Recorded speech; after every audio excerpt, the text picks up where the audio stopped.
In November 1985, a 67-year-old man hugged his son goodbye and started the long drive home. He never arrived.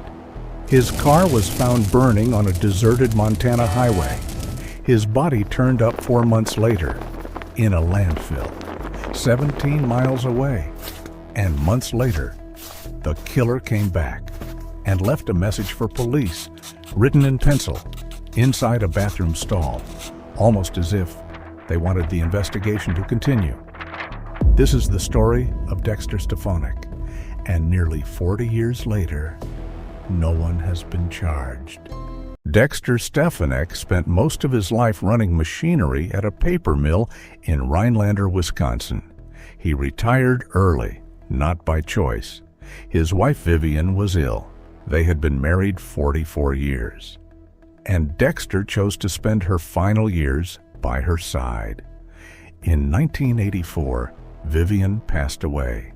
Dexter was alone. He traveled to Oregon to be near his son David, his grandchildren, his family's farm. For a while it helped, but as the anniversary of Vivian's death approached, something pulled him back. He needed to go home, back to Wisconsin, back to the house they had shared. What happened next would destroy what remained of his family. David didn't want his father to leave. He had expected Dexter to stay for the winter. He pleaded. The drive was long. Wisconsin winters were brutal. His father shouldn't be alone. Dexter listened to every word, then told his son his mind was made up. On the morning of November 18, 1985, Dexter packed his brown Plymouth Horizon and prepared for the 2,000-mile drive home. He told David he wouldn't stop at motels. He would sleep at rest stops, in his car, then keep driving. David hugged his father, told him he was always welcome back. Dexter smiled and drove away. It was the last time David would see him alive. But the most disturbing part of this story didn't begin until the following morning. At 10:20 on the morning of November 19th, less than 24 hours after Dexter left Oregon, a burning car was discovered on Interstate 94 in Montana, the Bad Root Rest Stop, near Glendive. The interior was completely engulfed in flames. When investigators checked the registration, the car belonged to Dexter Stefonek. An arson expert confirmed the fire had been set deliberately. The back seat had been drenched in gasoline, but there was something else. The driver's seat was pushed all the way back, as far as it would go. Dexter was a shorter man. If he had been driving his own car, the seat would have been pulled forward. Whoever drove that car last was estimated to be at least 6 feet tall. There was no blood, no body, just a burning car in the middle of nowhere. And Dexter Stefonek was nowhere to be found. What investigators didn't know yet was that someone had been watching the rest stop all morning. With the car destroyed, investigators turned to the people who had been at the rest stop that day. A custodian named Fred Siegel arrived between 8 and 8:30. He noticed an empty pickup truck in the parking lot. Minutes later, Highway Maintenance Supervisor Clyde Mitchell arrived. Now there were 2 trucks, Fred's and a white Chevrolet pickup, facing southeast. Clyde took a closer look. Arizona plates, a Phoenix license plate holder, blue trim, a cowcatcher on the front, clothing visible in the back, the kind that suggested someone had been living in the vehicle. Clyde didn't think much of it. He left at around 9:15. 30 minutes later, Fred was leaving the parking lot when Dexter's brown Horizon pulled in. A man got out carrying 2 large containers. Fred asked if he needed help. The man said he had run out of gas. gone to get some, needed to fill the tank. Fred described him as around 6 feet tall, 35 to 40 years old, light complexion, clean-shaven, calm. Fred drove away. When he returned 30 minutes later, Dexter's car was on fire, and what Fred didn't know was that he had just spoken to the last person to see Dexter Stefonek alive. 4 months passed.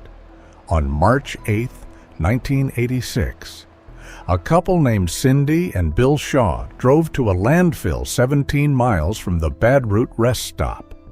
Routine trip, household trash. While walking through the landfill, Cindy noticed a wallet on the ground. Inside, an identification card. They had heard about the burning car. They began looking around, and they found things that hadn't been there before. A shaving kit, a suitcase, men's clothing. Then Bill found a boot. He bent down to pick it up and found a man's foot, partially hidden beneath a mattress. What investigators found next changed the case forever. The body was identified through dental records. Dexter Stefonek. The autopsy revealed the full truth of what had happened.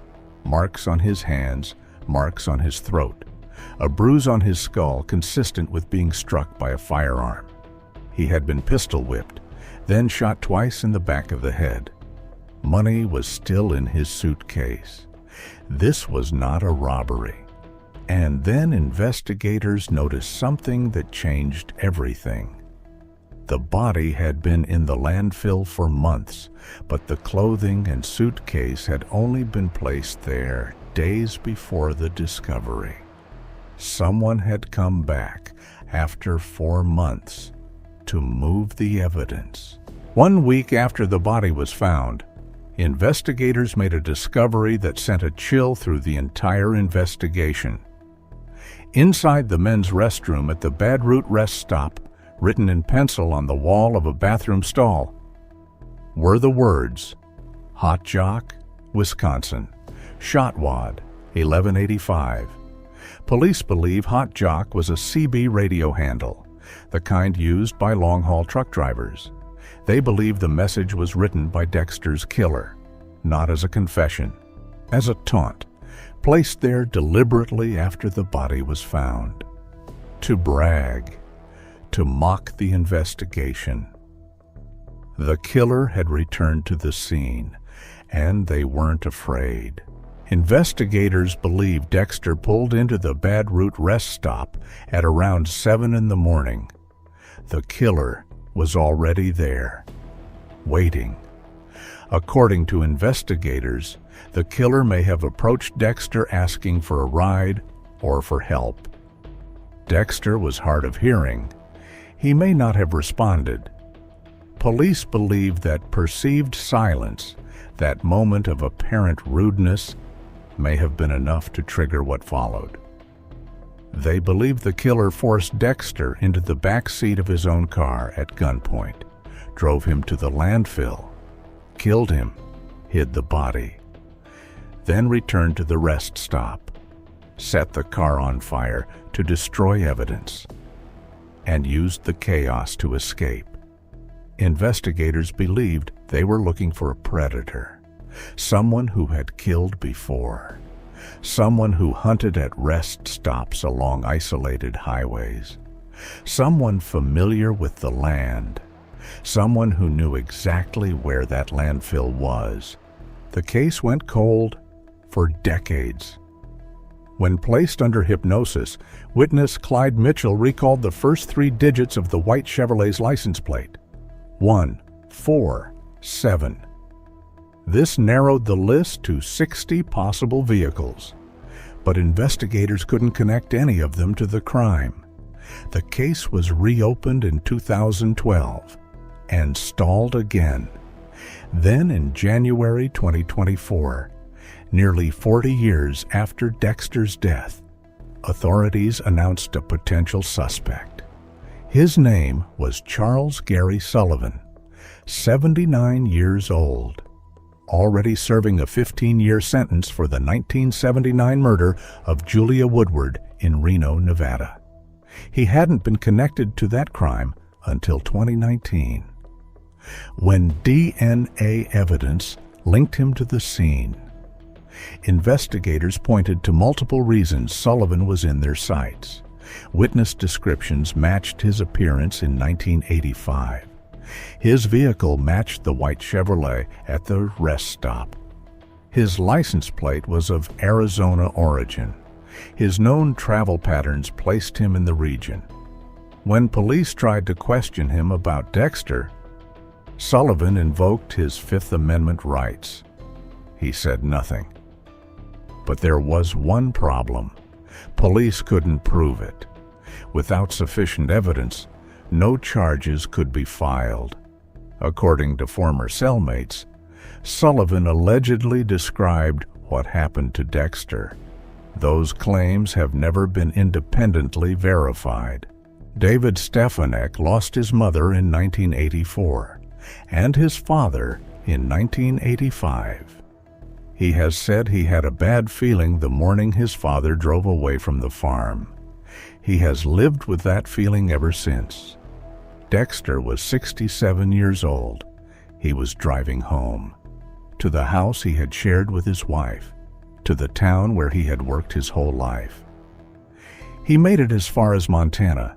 A suspect has been named, a man already convicted of another murder, a man who refuses to speak, and somewhere, people who shared a cell with that man claim to know exactly what happened, but without enough evidence to charge him. Dexter Stefonek's murder remains officially unsolved, and if Charles Gary Sullivan really was the killer, he may have taken the full truth with him forever. Somewhere, someone knows the truth. Until that truth is revealed, this story isn't over. If you have followed cases like this one, where investigators know who did it, but cannot prove it, tell me in the comments below, because sometimes the only thing keeping a case alive is someone who refuses to stop asking questions. Do you know another unsolved case with overwhelming evidence, but no justice? Tell me in the comments. Your suggestion could be featured in a future documentary.